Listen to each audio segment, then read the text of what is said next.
মা বললো গয়া, আমি শুনলাম গোয়া। এই মানা, তোর জামা কাপড় সব ভালো করে গুছিয়ে নে, আমরা পরশুদিন গোয়ায় যাব।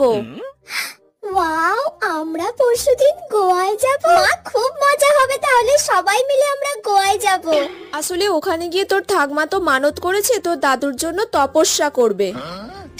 ঠাকমা দাদুর জন্য তপস্যা করতে গোয়া যাবে? মাথাটা তো খারাপ হয়ে গেল নাকি? তোর যা জামা কাপড় আছে সব গুছিয়ে নে। ও মা, আমার সব গোছানো কমপ্লিট। বাবা, গোছানো হয়ে গেল এক্ষুনি? কি কি জামা কাপড় নিলি?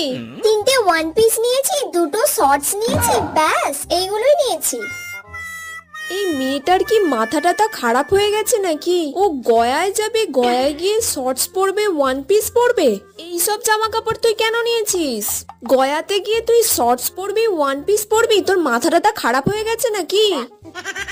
গয়া? আমি তো ভাবলাম গোয়া।